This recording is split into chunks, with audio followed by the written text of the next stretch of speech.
नमस्कार दोस्तों, NBT life में मैं तंत्रीत आप सभी का बहुत बहुत स्वागत करती हूँ। गुरु पर्व है, गुरु नानक जयंती जिसे हम जानते हैं। अक्सर बच्चों की छुट्टियां होती हैं। गुरु नानक देव जी की बहुत कहानियां मैंने बचपन में दादी और नानी से सुनी थी, क्योंकि मैं पंजाबी हूँ, मैं सिख हूँ, तो दादी और नानी बिठा करके हमें सारे गुरुओं की कहानी सुनाते थे। तो मैंने सोचा ये गुरु नानक देव जी की जो जन्मदिन का खास मौका है, तो क्यों ना आप लोगों से भी मैं ऐसी छोटी छोटी दो कहानियाँ शेयर करूँ उनके बारे में। तो चलिए पहली कहानी आपको बताती हूँ। कोई भी व्यक्ति अगर आपसे चलते फिरते ऐसा बोल जाए आपको, आप जिसकी सेवा करें या आप किसी को खुशी से खिलाए पिलाए और सामने से कोई व्यक्ति ये बोलकर निकल जाए कि आप उजड़ जाओ, तो आपको बुरा लगेगा। ऐसे ही थे गुरु नानक देव जी। वो जो भी लोग उन्हें अच्छे से ट्रीट करते थे, खिलाते पिलाते थे, उन्हें वो आशीर्वाद देते थे, आप सभी उजड़ जाओ। क्या है इसके पीछे कहानी, मैं आपको बताती हूँ। गुरु नानक देव जी को हमेशा से यात्रा करने का जो शौक था आप कह लीजिए, या वो हमेशा यात्रा करते थे, भ्रमण पर रहते थे। तो इसी तरीके से एक गांव में वो भ्रमण करते करते पहुंचते हैं। अब वहाँ पर जाकर के देखते हैं कि जो लोग रहते हैं, तो गुरु नानक देव जी के बारे में वैसे भी सभी लोग हमेशा से जानते थे, उनके हमेशा भक्त रहते थे। तो गुरु नानक देव जी जब अपने भ्रमण पर थे तो उनके दो भक्त भी उनके साथ में ही भ्रमण कर रहे थे। तो गुरु नानक देव जी एक गांव में पहुंचते हैं। गांव के लोग उनकी बहुत सेवा करते हैं, उन्हें बहुत अच्छा खिलाते पिलाते हैं, उन्हें रात में रुकने के लिए, अच्छे से सोने के लिए बिस्तर वगैरह भी देते हैं। अब क्या होती है, सुबह होती है, गुरु नानक देव जी और उनके जो चेले होते हैं उन्हें आगे बढ़ना होता है। तो सब लोग उनका धन्यवाद करते हैं कि आप हमारे गांव में पधारे, और ये सब बोल के थैंक यू करते हैं। अब गुरु नानक देव जी जाते जाते कहते हैं, आप सभी उजड़ जाओ। सब लोग शौक में आ जाते हैं, सब लोगों को बुरा लगता है कि ये कैसी बात हुई। जो दो चेले रहते हैं वो भी चुपचाप सुन रहे होते हैं, लेकिन क्वेश्चन मार्क हो जाते हैं। अब गुरु नानक देव जी और उनके चेले आगे बढ़ जाते हैं, दूसरे गांव में जाते हैं। दूसरे गांव वाले जो होते हैं, वहाँ के लोग खड़ूस होते हैं, अच्छे नहीं होते हैं, वो बुरा भला बोलते हैं गुरु नानक देव जी को। साथ ही ना उन्हें खाने पीने के लिए देते हैं, सोने के लिए भी उनका कोई इंतजाम नहीं करते। और जिस रात उन्हें वहाँ बितानी होती है, तो वो एक पेड़ के नीचे अपने चेलों के साथ रात बिताते हैं, सो जाते हैं। अगली सुबह जब वो वहाँ से जा रहे होते हैं, तो वहाँ के लोगों को बोलते हैं, तुम हमेशा ऐसे ही रहो और एक ही जगह रहो। तो चेले जो रहते हैं उन्हें ये चीज़ पसंद नहीं आती और उनका मन भर चुका होता है। और अब वो बोलते हैं, गुरु नानक देव जी से पूछते हैं कि जिन लोगों ने आपकी सेवा की, आपको इतना अच्छा खिलाया पिलाया, उनको आपने आशीर्वाद दिया कि तुम उजड़ जाओ, और जिन लोगों ने आपको पूछा भी नहीं, उन लोगों को आपने कहा तुम ऐसे ही फूलो फलो और एक ही जगह रहो, ऐसा क्यों? तो दोस्तों मैं आपको बताती हूँ, पंजाबी भाषा जो है वो ऐसी है कि जब कोई बोले, खड़ी भाषा है, कोई बोलता है तो सामने वाले को हो सकता है बुरा लगे, लेकिन उजड़ जाओ का मतलब बुरा लगना नहीं है। उजड़ जाओ यानी कि बिखर जाओ, हिंदी में आप उसे ऐसे समझ सकते हैं।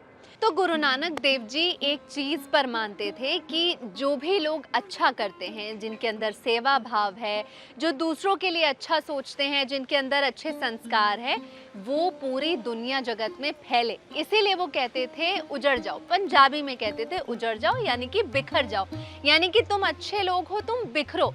और जहाँ पर लोग कपटी होते थे, जिनके अंदर अच्छे भाव नहीं होते थे, उन्हें वो कहते थे तुम अच्छे से यहीं फूलो फलो, ताकि वो बुराई और कहीं ना फैले। तो कभी कोई आपसे या आप किसी से खुश हो, तो आगे से गुरु नानक देव जी की इस बात को ध्यान रख के बोले आप उजड़ जाओ, और उन्हें मतलब भी समझाए। एक दूसरी बड़ी मज़ेदार कहानी बताती हूँ। आप सभी जानते हैं कि हर गुरुद्वारे में, चाहे वो बड़ा गुरुद्वारा हो या छोटा, हर जगह लंगर होता है। लेकिन ये जो लंगर है ये कहाँ से आया, क्यों लंगर किया जाता है, या गुरुद्वारे में लंगर क्यों कराया जाता है, बताती हूँ। एक बार क्या होता है, जैसे मैंने बताया कि गुरु नानक देव जी को भ्रमण का बहुत शौक था, तो गुरु नानक देव जी के जो पिताजी थे वो उन्हें 20 रुपए देते हैं और कहते हैं कि ये 20 रुपए लो, इससे सामान खरीदो, बेचो, मुनाफा करके घर लेकर के आओ। अब गुरु नानक देव जी कहते हैं ठीक है, वो चल पड़ते हैं। रास्ते में वो जब जा रहे होते हैं तो वो देखते हैं भूखे लोग, कई भूखे ऐसे लोग होते हैं जो बेचारे रो रहे होते हैं। तो वो क्या करते हैं, 20 रुपए देते हैं, खाना वाना खरीदते हैं और उन भूखे लोगों को खिलाकर वापस आ जाते हैं। इस बात से गुरु नानक देव जी के जो पिताजी होते हैं उन्हें बहुत गुस्सा आता है और वो कहते हैं तुम किसी काम के नहीं हो, तुमको मैंने मुनाफे के लिए भेजा था और तुमने जो पैसे हैं वो बर्बाद कर दिए। लेकिन गुरु नानक देव जी किस पर मानते थे? वो कहते थे सेवा ही धर्म है। तो उन्होंने पिताजी को समझाया कि पिताजी सेवा ही धर्म है, आज मैंने भूखों का पेट भरा है, इससे उन्होंने मुझे आशीर्वाद दिया, अब 20 का 40 अपने आप हो जाएगा। ऐसा कहकर वो वहाँ से चले गए। फिर एक अगले दिन वो वहाँ से निकलते हैं। अब इन गुरु नानक देव जी के हाथ में एक टिफिन का डब्बा होता है जो उनकी माता जी ने उनके लिए पैक किया होता है। वो कई बार गाय चराने भी जाते थे, तो गाय चर रही होती हैं और वो अपना टिफिन खोलकर खाने लगते हैं, तो वहाँ फिर भूखे लोग आते हैं।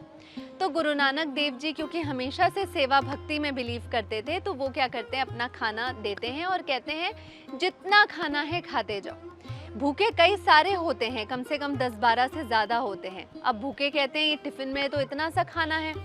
वो कहते हैं गुरु नानक देव जी तुम खाते जाओ, खाना खत्म नहीं होगा।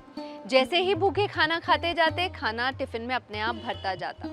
तो ये उनकी सेवा भक्ति जो थी, जो उस टिफ़िन को अपने आप भरती जाती। लेकिन गुरु नानक देव जी ने हमेशा इस बात को कहा कि जब भी आप सब खाना खाएं तो जात पात, आपका धर्म या फिर आप कितने अमीर और गरीब हैं ये सब ना देखें। आप एक साथ धरती पर नीचे बैठे अपने हाथ से उस भोजन को ग्रहण करें और यहीं से शुरू हुआ लंगर का प्रसाद। और आज भी गुरुद्वारों में लंगर इस तरीके से ही खिलाया जाता है। अगर आपने नहीं खाया है तो अगली बार गुरुद्वारे में जाकर ज़रूर लंगर का प्रसाद चखें, किस तरीके से नीचे बैठकर खिलाया जाता है। तो दोस्तों ऐसे थे गुरु नानक देव जी जिनके अंदर सिर्फ और सिर्फ सेवा भाव था, प्रेम था और इसीलिए उनके नाम से उन्होंने सिख धर्म को इस्टेब्लिश किया। इसीलिए उनके नाम से गुरु नानक जयंती आज भी हर साल कार्तिक पूर्णिमा के दिन मनाई जाती है।